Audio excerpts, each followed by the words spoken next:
Subscribe करें और bell दबाएं ताकि कोई खबर रह न जाए।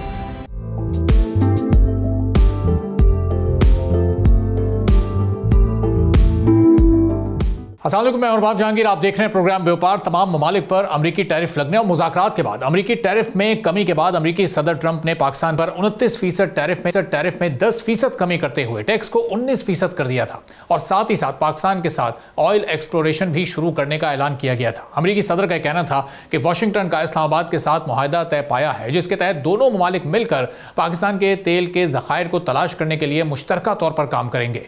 International economic research agency Bloomberg के मुताबिक आलमी माहिरीन को अमरीकी सदर ट्रंप के पाकिस्तान में तेल के बड़े ज़खायर के दावे पर कुछ शक है। ब्लूमबर्ग के मुताबिक पिछली कई दहाइयों से पाकिस्तान में तेल और गैस की लोकल प्रोडक्शन में मुसलसल कमी रिकॉर्ड की जा रही है, जिसकी वजह से लोकल डिमांड पूरी करने के लिए बैरून मुल्क से ऑयल एक्सपोर्ट्स में मुसलसल इजाफा हो रहा है।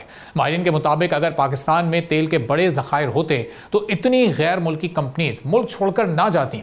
एनर्जी इंफॉर्मेशन एडमिनिस्ट्रेशन के मुताबिक 2013 में 9.1 बिलियन बैरल ऑयल दरियाफ्त किया जा सकता था, लेकिन मकामी माहिरीन का यह कहना है कि मुल्क के मजमूई ज़खायर तकरीबन 238 मिलियन बैरल के करीब ही मौजूद हैं।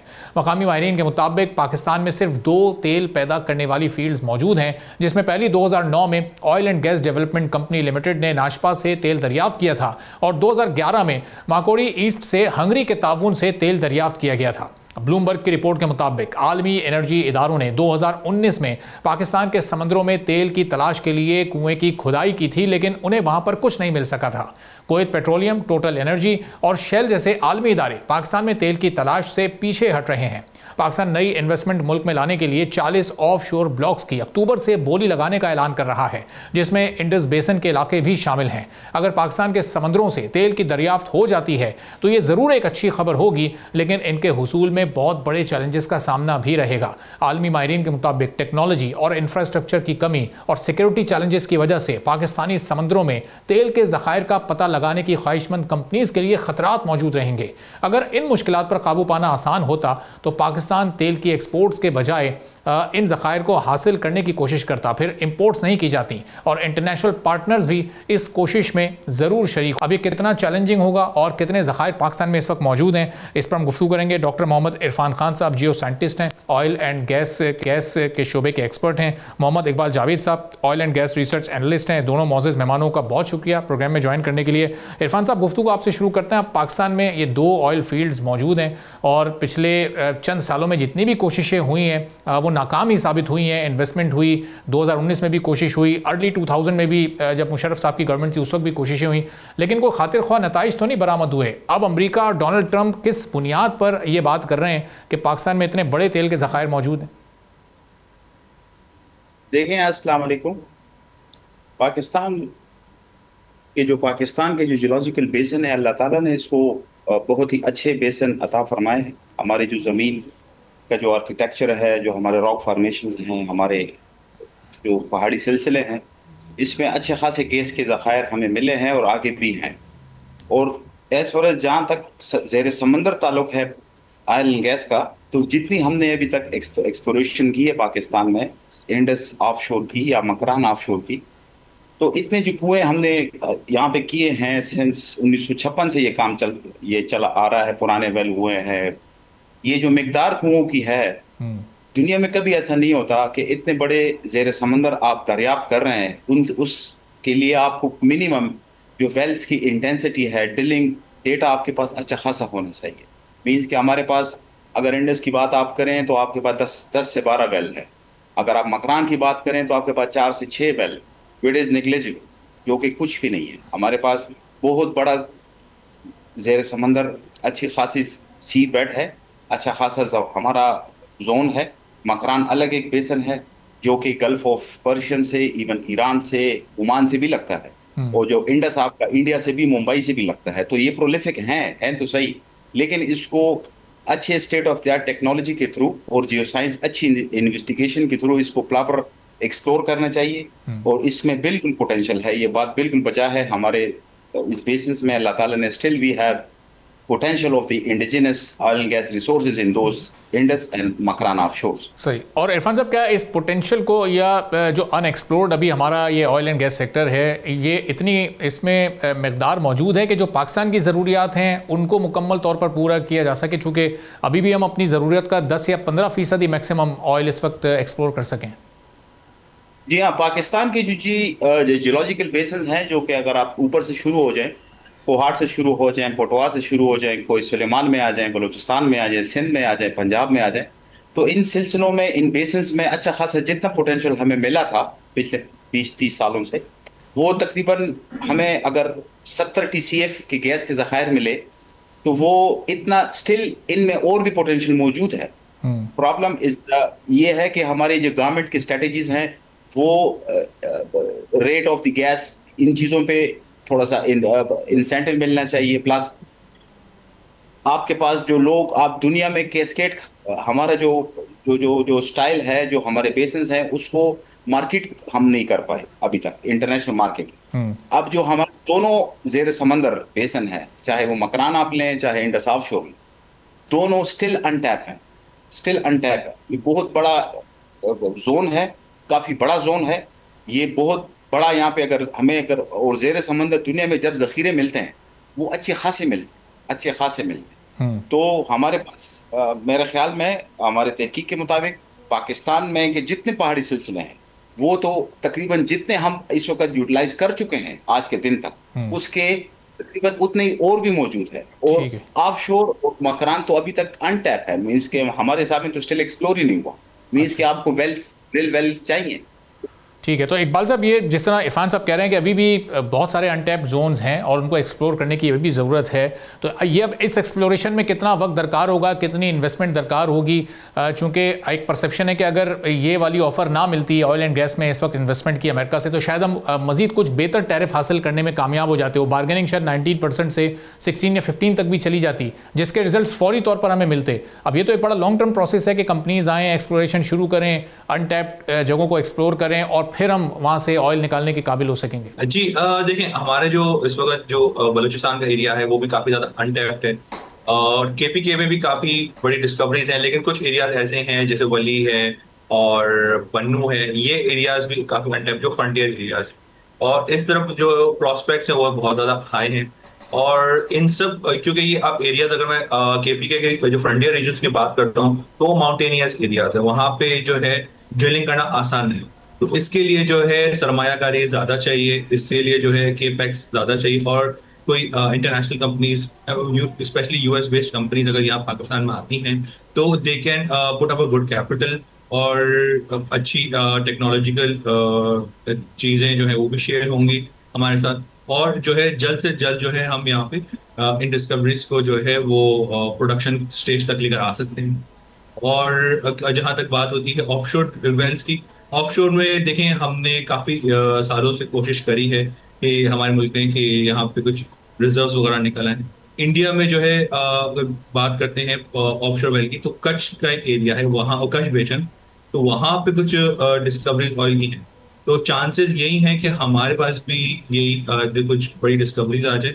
हाउएवर इसमें जो है एक हेफ्टी केपेक्स चाहिए। 2019 में हमने एक लास्ट अटेम्प्ट किया था जो कि केकड़ा 1 का वेल था, और यहाँ से कुछ रिजर्व्स निकले थे, but they were not feasible to take them in use of commercial activity, right. तो उसको हमने जो है वो बंद कर दिया था, और उसके बाद से कोई एफर्ट की नहीं गई। लेकिन वी आर होपफुल कि जिस तरह से सदर डोनाल्ड ट्रम्प जो है वो इंटरेस्ट ले रहे हैं पाकिस्तान में, तो ये सब चीज़ें जो हैं वो जल्दी स्टार्ट हो जाएंगी।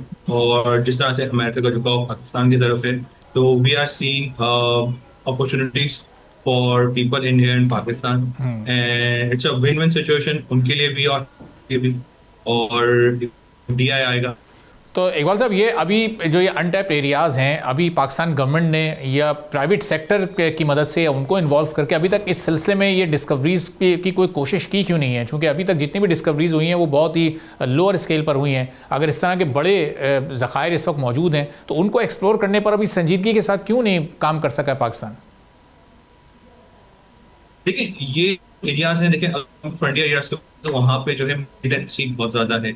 वहाँ पे जो भी ड्रिलिंग वगैरह के लिए जाते हैं तो वो क्योंकि रिमोट एरियाज होते हैं, वहाँ पे कशीदगी ज्यादा होती है, तो काफी सारे इन्वेस्टर वहाँ जाने में डरते हैं। तो इसलिए जो है ये जो OGDC है ये मिलके करते हैं। और इसमें जो है थोड़ा सा मिलिटेंसी वाला एलिमेंट अगर हटा है तो थोड़ा सा फोकस किया जाए डेवलपमेंट पे वहाँ पे कि वो लैंड रीजन तक रीच किया जाए, तो आई थिंक ये गैप जो है वो ब्रिज हो सकता है।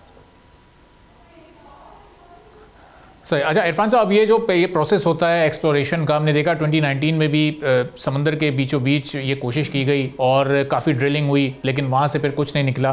तो अब ये KPK या बलूचिस्तान के एरियाज़ में किसी भी एक जगह पर जहाँ पर ये मैक्सिमम ज़खायर मौजूद हों और ये प्रोसेस स्टार्ट होता है, तो ये कितना लॉन्ग टर्म होता है और कितनी मशीनरी या कितनी इन्वेस्टमेंट इसके लिए दरकार होती है? और फिर जो नीचे से ऑयल निकलता है वो फिर उसकी वो एक रॉ फॉर्म में होता है, उसको रिफ़ाइन करना और वो सारी चीज़ पाकिस्तान में ये सब कुछ मौजूद है या इसका पूरा इंफ्रास्ट्रक्चर हमें डेवलप करना पड़ेगा? नहीं जी, क्योंकि आप बलूचिस्तान की बात कर रहे हैं या आप वेस्टर्न फ्रंटियर की बात कर रहे हैं या आप पहाड़ के वेस्ट की बात कर रहे हैं या आप बलूचिस्तान की सुलेमान की बात कर रहे हैं, ये पहाड़ी सिलसिले काफ़ी सख्त हैं। हमें 40 से 50 मिलियन डॉलर दरकार होते हैं कि हम 5000 4000 मीटर डेप्थ तक चले जाएं। That is the cost of the drilling well completion तक। अब इसके बावजूद, इससे पहले जब हम एक्सप्लोरेशन करते हैं, जो हम ज़ेर ज़मीन नक्शे बनाते हैं, साइस्मिक सर्वे करते हैं, वो छोटी सी जगह पे वो तकरीबन 40-50 हज़ार डॉलर पर लाइन किलोमीटर एक्विजिशन चाइनीज करते हैं या और इस तरह का मिल। तो आप आके फिर वेल करते हैं, फिर उसके बाद उसको मोनेटाइज करते हैं, फिर कमर्शियल प्लांट लगता है। प्लांट थर्ड पार्टीज हैं, दुनिया जान के कमर्शियल के प्लांट्स हैं। We use taken into the region. जब हमें पता चलता है कि जी इकोनॉमिक्स बनती है और एक वेल से इतना ज़ख़ीरा मिला, तो हम उसके प्लांट पे लाते हैं, फिर उसको टाइम करते हैं गवर्नमेंट के पाइपलाइन से। But infrastructure is a crucial way. एक पॉइंट है, हमारे बलूचिस्तान में no infrastructure is there. Waziristan के western frontier no infrastructure. Machine बेसन आपके तो आधा पाकिस्तान तो स्टिल अनटैप है। और एज फॉर एज आपने ऑफशोर की बात की, इंडस की बात की, वहां पे एक कुआं करने के लिए 5000 का एक कुआं करने के लिए सिर्फ ड्रिलिंग के लिए आपको $100+ मिलियन चाहिए।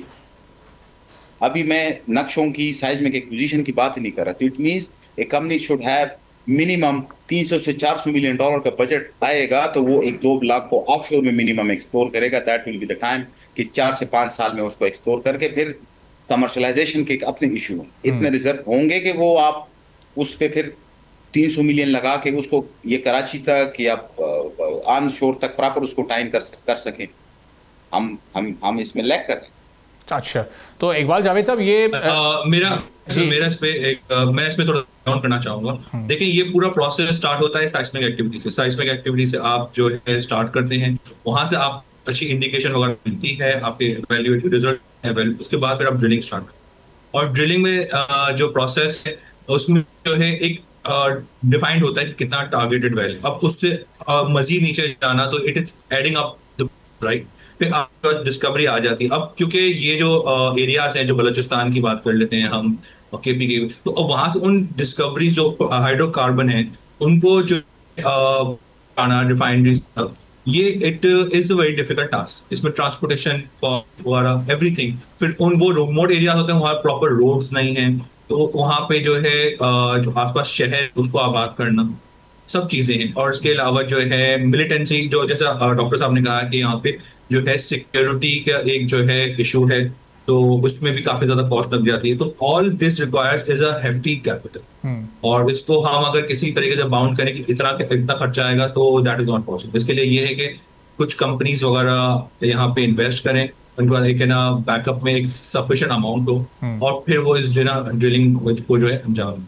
तो इकबाल साहब, जब तक ये नहीं इल्म होगा कंपनीज को कि ये रिजर्व्स हैं कितने, तो उस वक्त तक, जिस तरह अभी इरफान साहब भी कह रहे हैं कि एक वेल पर, एक डिस्कवरी पर हंड्रेड्स ऑफ मिलियंस की इन्वेस्टमेंट दरकार होगी, तो जब तक रिजर्व्स का नहीं फाइनली पता चलेगा, उस वक्त तक ये कंपनीज कैसे आकर इतनी बड़ी इन्वेस्टमेंट करेंगी?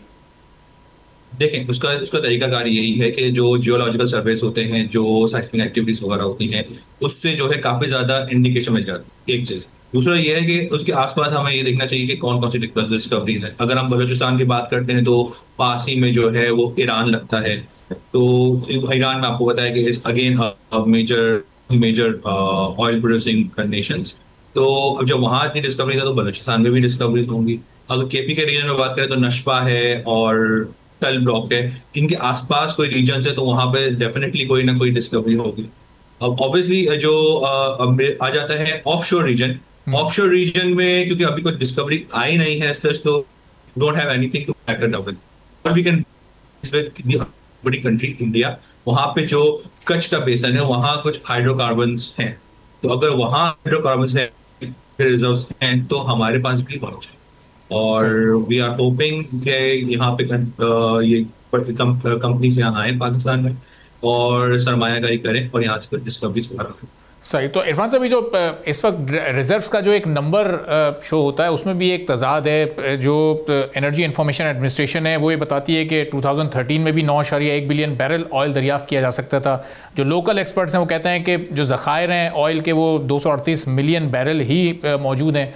ज़रा इस नंबर पर भी आप रोशनी डालिएगा कि इनमें से कौन सा फिगर आपको दुरुस्त लगता है? वाकई पाकिस्तान में इतने रिजर्व्स मौजूद हैं? जी, ये दोनों नंबर जो वो बताते हैं तो हम इसको बोलते हैं कि नोशनल नंबर है। जस्ट एक्सप्लोरेशन आपका एक ओपन माइंडेड गेम होती है, आप एक ओपन माइंड के साथ जाते हैं और जितना डेटा है और जितना लोगों ने काम किया है, तो मैं नहीं समझता कि जो भी फिगर हम निकाल रहे हैं इस वक्त वो कोई ज़्यादा रियलिस्टिक होगी, बट इट शुड बी, शायद ये ज़्यादा, इससे भी ज़्यादा। नोबडी नोज, जब तक आप एक वेल से कुछ ना निकाल पाए, कुछ हमें अंदाजा नहीं हो सकता। हम एक जस्ट एस्टिमेट कर सकते हैं, मतलब एक डिटर्मिनिस्टिक वो नहीं होता, वो एस्टिमेट होता है, वो एक सोच होती है, एक अंदाजा होता है। आप मुख्तलिफ बेसन्स के आसपास के कुछ स्टेटिस्टिकल डेटा लेके भी बता सकते हैं। जैसे कि आपके पास जितने ऑफशोर के इस किस्म के पाकिस्तान के तरह के जितने भी ऑफशोर हैं नियर बाय, चाहे वो आपका east side bay of Bengal के रीजन हो गए या चाहे आपका वेस्ट साइड हो गया, ईरान का गल्फ हो गया, ये हो गया, तो यू विल हैव टू सी कि स्टेटिस्टिकली आपके बेसन किस से मैच करते हैं, कैसे कर सकते हैं, एंड देन आप स्टेटिस्टिकली अंदाजा भी लगा सकते हैं कि जी, तो ये इस अंदाजों पे, और यही एक्सप्लोरेशन का एक ब्यूटी है कि आप इसी को लेके आप इसको एक अच्छे दिमाग के साथ और ऐसे सोच के साथ, पॉजिटिव सोच के साथ आप जाते हैं। मैं तो समझता हूँ कि जितना ये बता रहे हैं शायद इससे ज्यादा हो, बिकॉज के हम में तो yes we are hopeful for that. सही। तो इकबाल जावेद साहब, आखिर में बताइएगा कि जो पाकिस्तान की इकोनॉमी के डायनामिक्स क्या, ये सेक्टर, ये अगर एक्सप्लोरेशन होती हैं, कुछ अमेरिकन कंपनीज आती हैं, जो डोनाल्ड ट्रंप ने कहा है वो ऑन ग्राउंड भी हमें होता हुआ नजर आता है, तो ये इकोनॉमी के डायनामिक्स हमारे चेंज हो सकते हैं फिर? जी बिल्कुल बिल्कुल। देखिए, हमारी जो रिलायंस है पाकिस्तान की वो इम्पोर्टेड पेट्रोलियम पर है। हमारा जो मेजर जो इम्पोर्ट का कंपोनेंट है that is imported petroleum.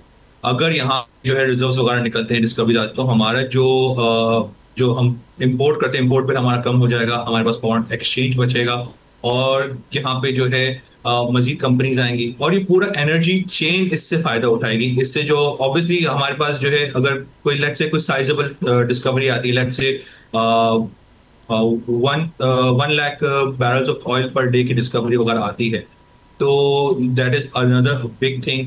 But हमारे पास जो रिफाइनरीज हैं उनके पास शायद कैपेसिटी जो है वो शायद थोड़ी लिमिटेड हो, तो इसके लिए ये हो सकता है कि मजीद एफडीआई जो है वो रिफाइनरी की तरफ भी आए, तो ये जॉब क्रिएशन भी होगी हमारी इकोनॉमी के लिए, ये भी एक पॉजिटिव चीज है। So all in all this is a positive thing for economy.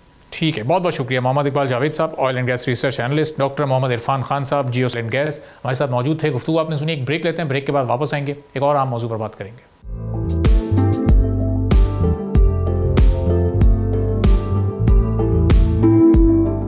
एक बार फिर आपको प्रोग्राम में खुशामदीद कहेंगे। सितंबर के शुरू में होने वाली Pakistan China business to business event में चीनी कंपनीज की बहुत कम शिरकत का इम्कान इस वक्त नजर आ रहा है, चूंकि 286 कंपनीज को शिरकत की दावत दी गई है और सिर्फ 30 MOUs ही अब तक मौसूल हो सके हैं। वज़ीर आज़म पाकिस्तान के दौरे चीन की तैयारियां जारी हैं, लेकिन बोर्ड ऑफ इन्वेस्टमेंट ने पाकिस्तान चीन बिजनेस टू बिजनेस इवेंट में बहुत कम तादाद में चीनी कंपनीज की कन्फर्मेशन पर तशवीश का इजहार किया है। चीनी कंपनीज की महदूद तादाद में शिरकत पाकिस्तान चाइना बिजनेस इवेंट में चीनी कंपनीज की अदम दिलचस्पी की वजह बन रही है। बोर्ड ऑफ इन्वेस्टमेंट से मुशावरत के लिए डिजिटल प्लेटफॉर्म्स भी तश्कील दिए जा चुके हैं। BOI के लिए 2 इंटरेक्टिव सेशंस भी किए जाएंगे और हर सेशन में 5 सेक्टर्स पर पूरा फोकस करते हुए मुकम्मल ब्रीफिंग्स और सवाल जवाब भी शामिल होंगे। बोर्ड ऑफ इन्वेस्टमेंट को पाकिस्तानी वफ्द के लिए इंफॉर्मेशन पैक बनाने की जिम्मेदारी भी सौंपी गई है और Pakistan China business to business event venue के लिए बीजिंग में चाइना वर्ल्ड होटल की तस्दीक कर दी गई है। तमाम पाकिस्तानी कंपनीज के लिए अलग अलग बूथ मुख्तस किए जाएंगे। शेड्यूल के मुताबिक चीनी कंपनीज पाकिस्तानी बूथ्स का दौरा करेंगी और इवेंट में मदद के लिए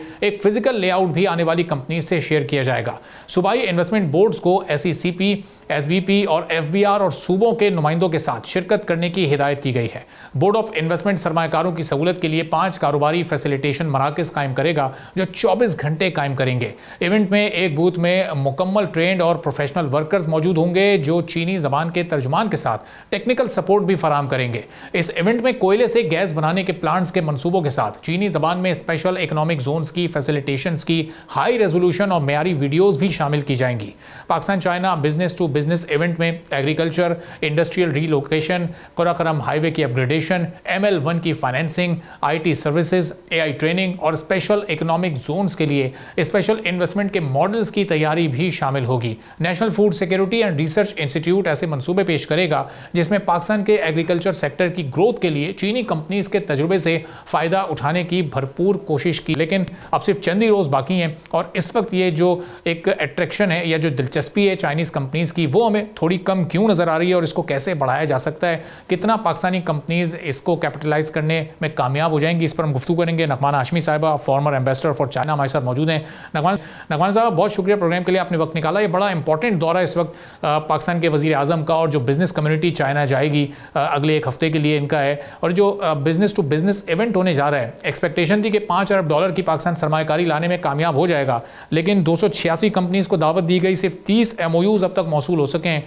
तो ये इतना लोअर साइड पर इस वक्त दिलचस्पी क्यों हमें दिखाई दे रही है? सबसे पहले तो आपका बहुत शुक्रिया कि आपने मुझे अपने प्रोग्राम में मदऊ किया और यकीनन ये एक बहुत ही अहम दौरा है और जिस तरीके से रीजनल हालात और दुनिया के हालात चेंज हो रहे हैं उसमें अब इकोनॉमिक रिलेशंस, ट्रेड रिलेशंस आपने देखा है कि बहुत ज़्यादा सेंटर पीस होते जा रहे हैं। तो उस लिहाज से आई थिंक कि जो गवर्नमेंट का फोकस है कि बिजनेस टू बिजनेस कॉन्फ्रेंसेस कराई जाए, मीटिंग्स कराई जाए, क्योंकि जो हमारी अंडरस्टैंडिंग चीन के साथ थी उसमें अब स्टेट ओन्ड कंपनीज का जो काम था वो अब हो चुका है। वो फेज़ 1 में जितना इंफ्रास्ट्रक्चर और एनर्जी और बाकी चीज़ों पे खर्च होना था वो हो चुका है। सेकेंड फेज और ये जो CPEC 2.0 है वो है ही सारा private sector led and unless it is private sector led और अनलेस के वो कंपनीज यहाँ आए, रिलोकेट हो, हमारी इंडस्ट्रियलाइजेशन हो, सो नेचुरली ये जो इंफ्रास्ट्रक्चर एनर्जी प्रोजेक्ट्स है they can not really deliver for the people unless कि इसका ये सेकेंड फेज जो है वो बहुत ही फोकस के साथ आगे चलाया जाए। तो उस लिहाज से आप देखें तो आई थिंक ये एक बहुत अच्छा कदम है कि ये एक कॉन्फ्रेंस आप करा रहे हैं और यहाँ से मेरी तो इंफॉर्मेशन के मुताबिक 250-300 डिफरेंट टाइप के बिजनेस लोगों को शायद लेके जाया जा रहा है। कोई 2 स्पेशल जहाज भी शायद डिप्यूट कर रहे हैं PIA to take these people there. ये सब कुछ बिल्कुल ठीक है। हैविंग सेड दैट, माजरत के साथ आई थिंक ज़माना काफ़ी चेंज हो गया है। अब ये जो बिजनेस टू बिजनेस इस तरह की कॉन्फ्रेंसेस हैं, 38 इयर्स मैंने भी फॉरेन सर्विस में गुजारे हैं और 2 पोस्टिंग्स चाइना में भी की हैं। देखिए, जो बड़ा सीरियस बिजनेसमैन है वो चाहे पाकिस्तान का हो, चाहे चीन का हो, चाहे चीन के सूबों का हो, वो इस तरह की कॉन्फ्रेंसेस में नॉर्मली शिरकत नहीं करते। अच्छा, ठीक है। दूसरी बात ये है कि आजकल इतनी ज़्यादा टेक्नोलॉजी एडवांस हो गई है और इतनी ज़्यादा इंफॉर्मेशन अवेलेबल है कि जो सीरियस इन्वेस्टर है वो खुद अपने पार्टनर्स ढूंढ लेता है। तो यहाँ इसलिए ये बहुत ज़रूरी है कि इस बात पे तवज्जो दी जाए कि क्वांटिटी ज़्यादा नहीं चाहिए, आपको क्वालिटी ऑफ इन्वेस्टर्स चाहिए। आपको फोकस्ड इन्वेस्टर्स चाहिए, आपको एक जम्मे गफीर नहीं चाहिए। ऑप्टिक्स के लिए एक जम्मे गफीर बहुत अच्छी बात है कि जी 250 हमारे आ गए, 250 उनके चले गए, 8 घंटे का आपने वो सेशन टोटल रखा है, उसमें 250 उनके 250 हमारे, मतलब 500-600 लोग कैसे इंटरेक्ट करेंगे, कैसे उनको उस तरह की इंफॉर्मेशन मिल सकती है। आई एम सॉरी, मैं प्रैक्टिकल पॉइंट ऑफ व्यू से ये बात कर रही हूँ, इसलिए मेरे नजदीक जरूरत इस बात की है जो लोग नहीं रियलाइज करते। बीजिंग में आप एक इवेंट करते हैं तो देखिए, आप यहाँ से कराची में इवेंट करें तो शायद लाहौर के बिजनेसमैन के लिए जो आम है उनके लिए जाना मुश्किल हो। तो चीन तो एक कॉन्टिनेंट है, वो कोई एक मुल्क तो नहीं है, वो तो बहुत बड़ा है। 5-5, 7-7 घंटे की इंटरनल फ्लाइट्स हैं वहाँ।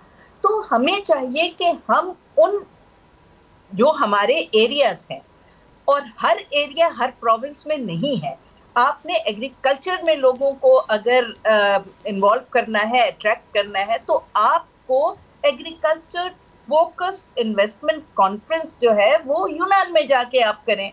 आपको टेक्नोलॉजी करनी है तो वो शंघाई और चोंगजिंग में जाके करें। तो हर एरिया की अपनी एक एक्सपर्टीज है।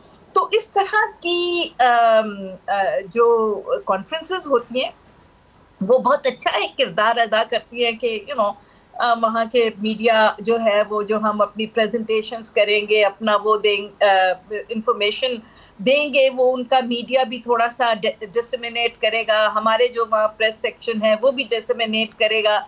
आपके पास बहुत सारे सेक्टर्स की एक अच्छी प्रेजेंटेशंस आ जाएंगी जो आप बाद में फॉलो अप के तौर पे यूज कर सकते हैं। तो जहाँ तक MOUs का सवाल है तो बड़ी माजरत के साथ आई थिंक पाकिस्तान दुनिया का सबसे बड़ा जो है मियानी कब्रिस्तान है MOUs के लिहाज से।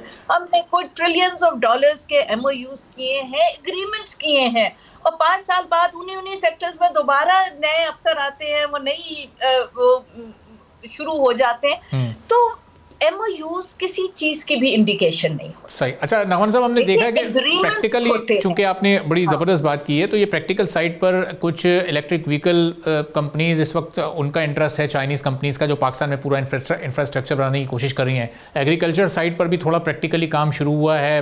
1000 अपने ग्रेजुएट्स को हम चाइना में ट्रेनिंग के लिए भेज रहे हैं, और उसका एक डेलीगेशन वापस भी आ चुका है, दूसरा जा चुका है। तो ऑन प्रैक्टिकल ग्राउंड भी कुछ ना कुछ सेक्टर्स में तो काम हो रहा है। जी बिल्कुल, आपने सही फरमाया, और यही असल काम है, ये ग्राउंड वर्क है। देखिए, जिस तरह मैं आपको स्पेशल इकोनॉमिक जोन्स की एग्जांपल दूं कि वो क्यों उस तरह नहीं अभी तक फुली फंक्शनल हो सके, क्योंकि हमारे एंड पे जो काम होना था वो उस तरीके से डिलीवर नहीं हुआ जिस तरीके से होना चाहिए था। तो विद द रिजल्ट वो अभी भी लैग कर रहे हैं। और होता यह है कि आप जब बहुत ज्यादा लोगों को एकदम से बुला लेते हैं, ऑन ग्राउंड आपका होमवर्क कंप्लीट नहीं है।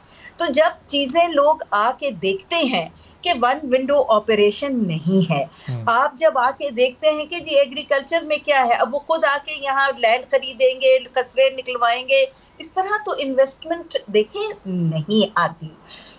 ये बहुत अच्छा, सबसे इम्पोर्टेंट जो मेरा ख्याल है एग्रीकल्चर में, और ये आगे कि आपने वोकेशनल ट्रेनिंग करनी शुरू की है, आपने अपने ग्रेजुएट्स भेज, पहले आपने अपने PhD की स्कॉलरशिप शुरू की थी। आई रिमेम्बर 2003 में मैं वहीं थी जब पहला बैच आया था, और जब मैं अब एम्बेसडर थी तो मैंने देखा कि वहाँ 28,000 माशाल्लाह स्टूडेंट्स हैं।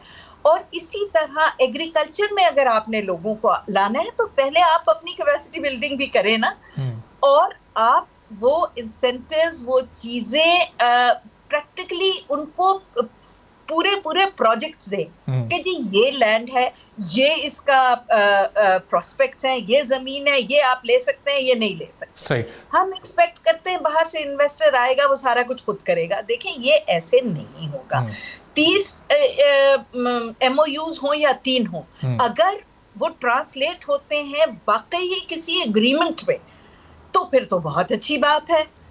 लेकिन अगर वो ट्रांसलेट ही नहीं हो रहा है तो फिर उसका क्या फायदा है। ठीक है, 30 हैं, अल्लाह करे ये 30 बहुत अच्छे हों और ये बहुत इंटरेस्टेड बड़ी पार्टीज हों, और वो ट्रांसलेट हो सके एक एग्रीमेंट में, और उनकी यहाँ पे वो लोग आ सकें, चाहे एग्रीकल्चर में, चाहे वोकेशनल ट्रेनिंग में, चाहे आईटी में, चाहे नॉलेज इकोनॉमी में, जिसमें भी वो आना चाहते हैं। हमारे 5 बड़े फर्म एरियाज हैं, जिसमें साइंस एंड टेक्नोलॉजी भी है, जिसमें माइंस एंड मिनरल्स भी है, जिसमें टेक्सटाइल्स भी हैं। तो ये 5 एरियाज जो हमने फोकस की हैं, इसमें अगर 5 अच्छे एग्रीमेंट आ जाएं और वो सक्सेसफुल हो जाएं, तो आप देखिए 3 नहीं 30,000 कंपनीज आने को तैयार हो जाएंगी, because the word goes around कि ये इट्स अ सक्सेसफुल। अच्छा, और इसी कॉन्टेक्स्ट में हमारे समझ जो इस वक्त एक कॉन्फ्लिक्ट चल रहा है चाइना और अमेरिका का, और ये जो टैरिफ वॉर चल रही है, तो इससे ये कितना पाकिस्तान को फ़ायदा हो सकता है?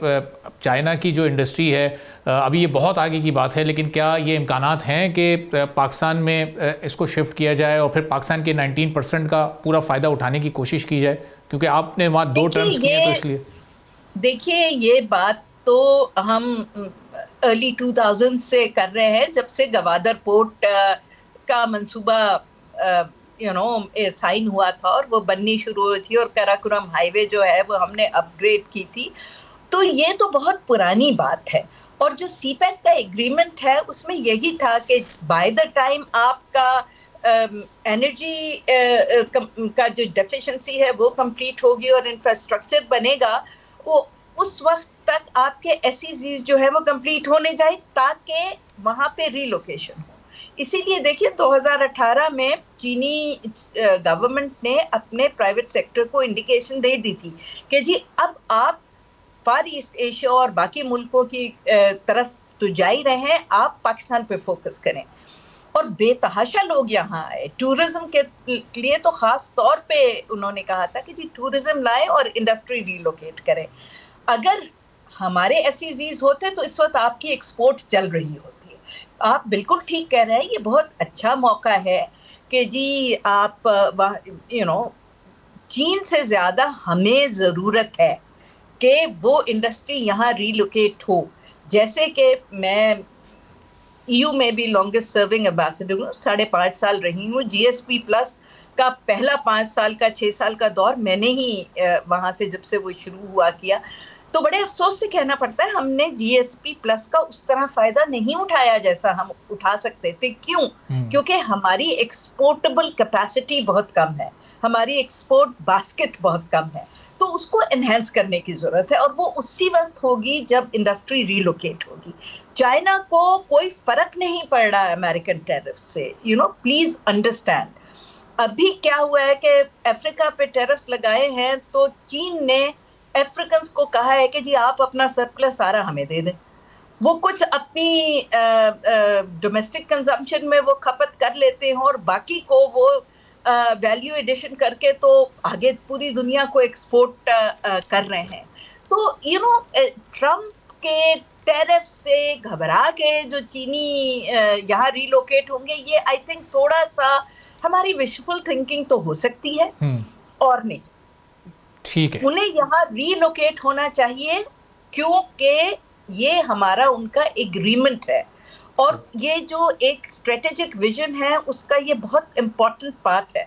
Provided Pakistan is ready to make use of that industry, और वो उनको राइट एरियाज में वो फैसिलिटीज, वो कंसेशंस और वन विंडो फैसिलिटी, और अपना उनको पैसा रिपैट्रिएट करने की वो दें। अभी भी जो कंपनी प्राइवेट यहाँ काम कर रही हैं, उनको FBR के साथ इतने प्रॉब्लम्स हैं कि उनके 10-10 सालों के वो टैक्स रिबेट्स नहीं अभी तक क्लियर होते। वो बात करते हैं हमसे, बिल्कुल ठीक है। चलें मैम, देखते हैं कि ये टूर होगा कितना फ्रूटफुल साबित हो सकता है। बहुत बहुत शुक्रिया नगमा हाशमी साहिबा, फॉर्मर एम्बेसडर, हमारे साथ मौजूद थी। गुफ्तगू आपने सुनी। और मुल्क में इस वक्त बहुत ही बदतरीन सूरत हाल है, चूँकि हालिया बारिशों, क्लाउड बर्स्ट और ग्लेशियर्स के पिघलने के नतीजे में खैबर पख्तूनख्वा और गिलगित बल्तिस्तान के बाद अब पंजाब के दरियाओं में भी सैलाबी सूरत हाल पैदा हो चुकी है। हालिया तबाहकुन सैलाब के दौरान सुपारको ने स्पेस एप्लीकेशन सेंटर बराए एमरजेंसी एंड डिजास्टर की मदद से पंजाब में चनाब, रावी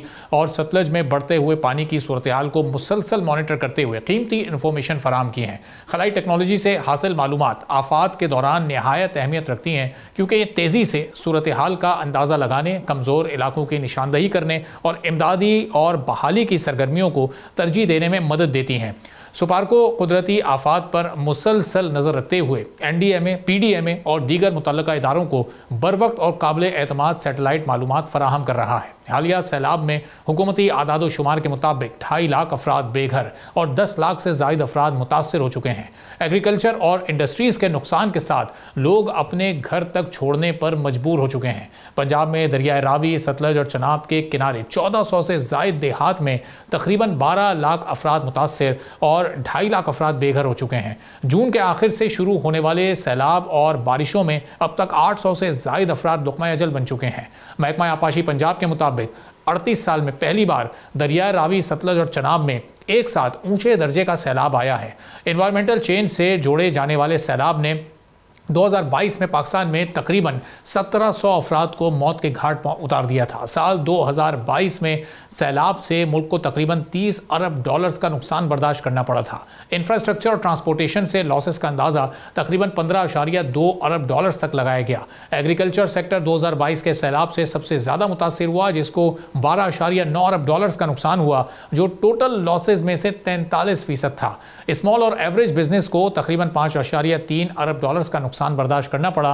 2022 के सैलाब के बाद GDP ग्रोथ कम होकर सिर्फ 2.2% रह गई थी। और दुआ यही है कि इस सैलाब से जो नुकसानात हो रहे हैं वो 2022 के मुकाबले में कम हो और सूरत हाल अब जल्द अज जल्द अंडर कंट्रोल आ जाए। इसी के साथ नाज़रीन, आज के प्रोग्राम से इजाज़त दीजिए। अल्लाह हाफ़िज़।